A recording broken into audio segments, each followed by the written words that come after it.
phone, tablet. Why are you crying? To the doctor, ma'am?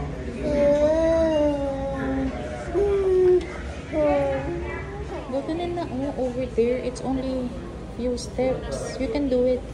No, it's so scary the tao. Scary of the tao? Oh, go. You can do it. No. Go. Stand up. Dito, stand up lang dito lang. Mga ganyan, no? Ganyan lang, eh. Ganyan lang. Anay mo na. Kaya kayong dalawa na lang, sir. Buhatin mo. Dali. Buhatin mo. I don't die. Bubuhat lang. Sige, Buhat lang ni daddy. Buhat ka lang ni daddy. Buhat ka lang. What mo? Buhat lang. Kayong dalawa, sir.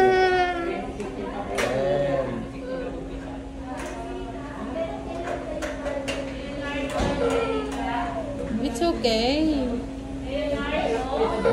Karga lang.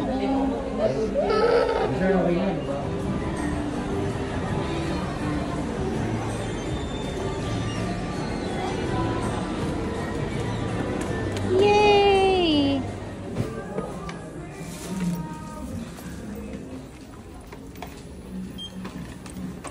Oh, where's your money? Piso?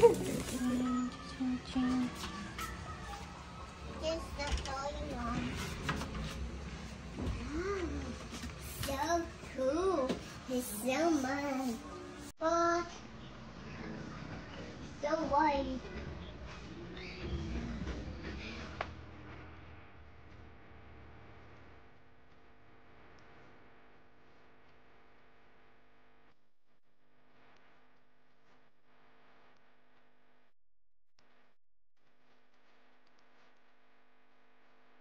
Ayan yung ano natin, walk-in closet.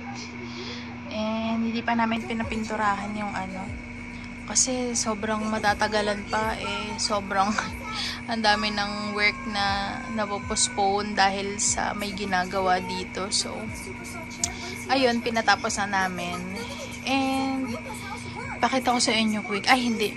May harang pala. Bukas na lang guys, pakita ko sa inyo yung in-order kong hanger sa Shopee. 50 pieces na yun. Hindi ko pa siya actually na unbox. Pero ipapakita ko sa inyo kung paano ko aayusin yung aming walk-in closet. Ngayon guys, mag-aayos na tayo ng ating cabinet. Yes, binuksan ko lang yung fan. Grabe. Kakarating lang namin, nagpa-medical kami. Babalik pa kami bukas. So, ayusin ko muna to. Ito yung mga galing dito sa ilalim. So, ito po ang hanger na in-order natin sa Shopee. Yay! It's white and gold. Lamang ko 50. Ayan, katar na ng ating cabinet. Perfect. Here it is.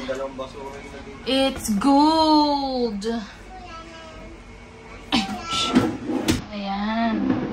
First drawer.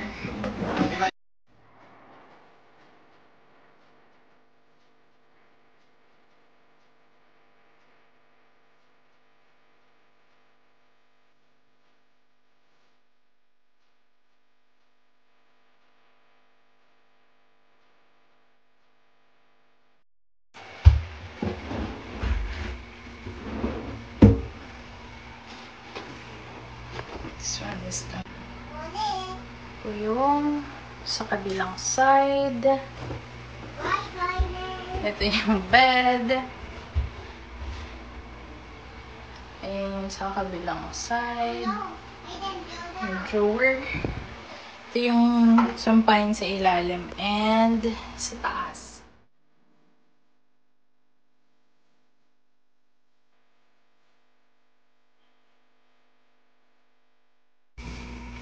It's done! Then already? Yay!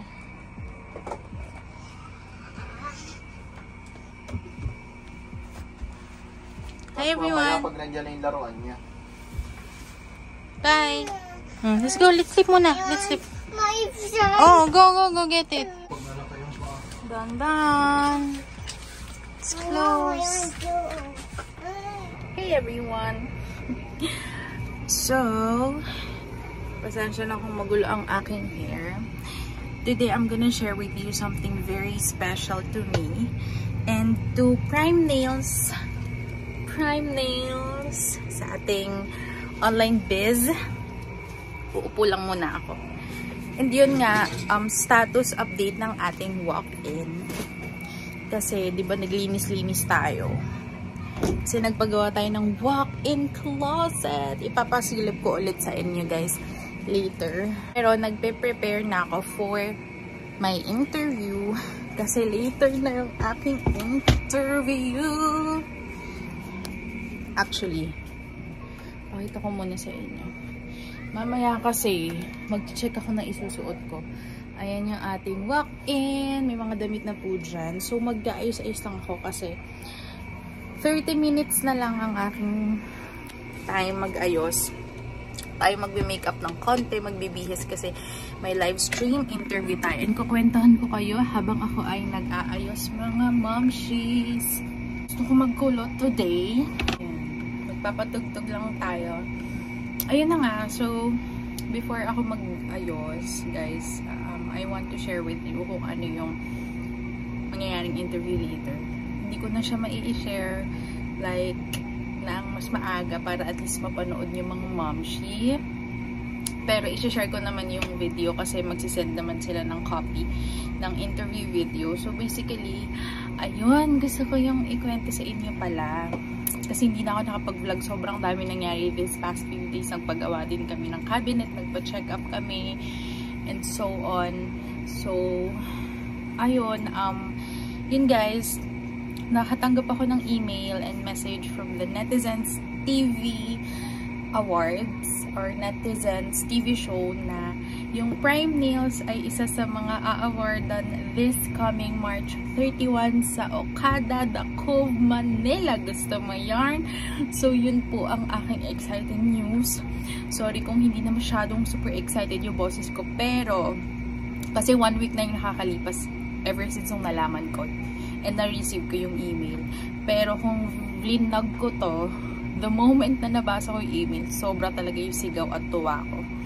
Alam na alam yun ng mga kasama ko sa bahay. Si Paolo, si Prime, and yung kapatid ko si BJ. So, sobra yung sigaw ko noon and talagang, alam mo yun, parang it's a very shocking email and news na malaman na isa yung Prime Nails sa na-nominate and a-awardan as Netizens Best Choice Award for Personal Care and Nail Products.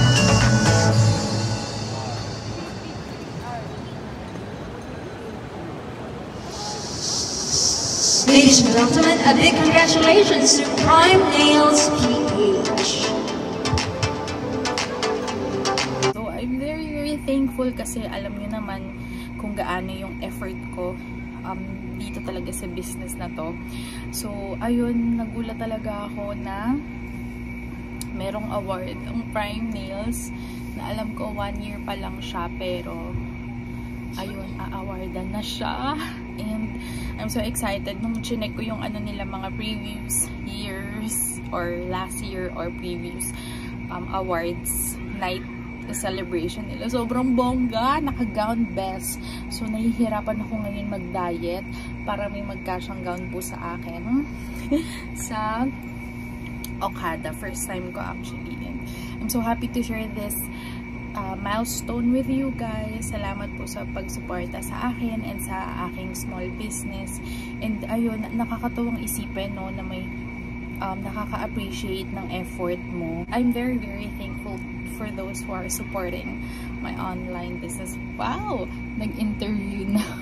Nag-English na. Preparing for interview. So, ayun, isusulat. Actually, hindi naman ako. Parang ayoko nga isulat yung mga isasagot ko or magkaroon ng kodigo kasi parang gusto ko later for the interview. Very raw lang. Pero ayoko siyang practicein na, alam mo yun, na parang may binabasa ako. Gusto ko very raw lang na ikukwento ko kung paano nag-start yung business and kung ano talaga yung feelings ko about the business and the award.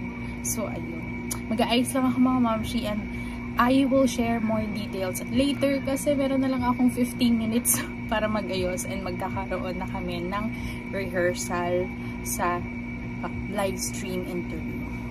I'll update you guys later. Alright, the next awardee is no other than Prime Nails PH. And they are the awardee of Netizens' Best Choice Personal Care and Nail Products. Later on, we will be talking to the owner of Prime Nails PH, who is Miss Catherine Rose Irinco.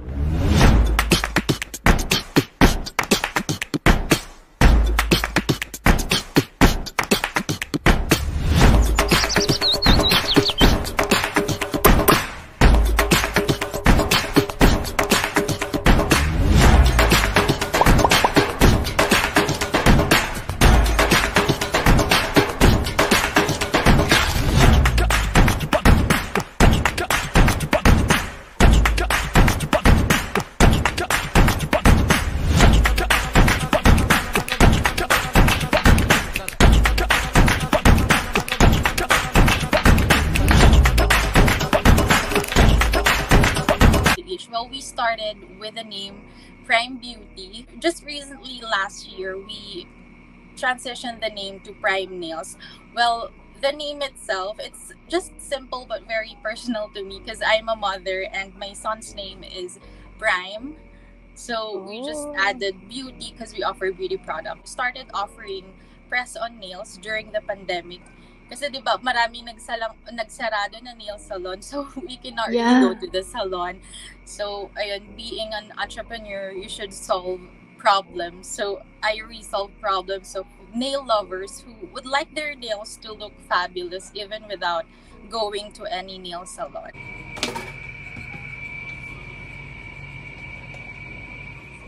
US a lot of men. US.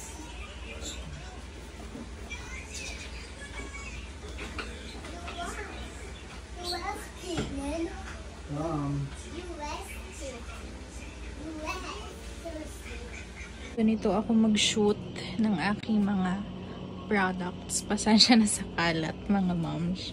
So, meron akong softbox dito isa. Tapos, andito yung aking mga background. I have 4. May gray, pink, white, etc. So, ayan, may isa akong ring light dyan.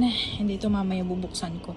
So, isi-set up ko lang guys. Isi-share ko sa inyo paano ko mag-photoshoot ng products. And isi-share ko sa inyo yung final result ng aking product shoot. Ito yung ating first layout. And i-photoshoot ko kasi yung mga designer nails. O, diba? Kakulay beige. And, ay, shucks. Natanggal. Teka, ayusin ko lang, ma'am. So, ganyan talaga pag sariling sikap. So, let's do this. Ano po ang ating softbox. At itututok natin yan dyan. Diba? Tapos, meron tayong ring light dito para talagang tamang-tama ang ilaw sa ating mga produkto. O, diba? Ganda mga sis. Tapos, kapag napicturan ko na yan, i-edit ko para mas lalong magmukhang high quality. Cellphone ko lang yung gamit ko, by the way. Tinry ko yung aking Canon camera na pang vlog, pero mas okay pa rin talaga yung quality ng iPhone 13 Plus, iPhone 13 Pro Plus, Pro Max pala yung gamit ko. So, ito yung aking ginagamit pang photoshoot. Sobrang ganda ng quality and pwede mong lapitan. Kahit i-zoom in mo, talagang high quality siya. So, pakita ko sa inyo yung final output or outcome and I'll update you guys. Photo product shoot ko lang ang aking mga bagong designs.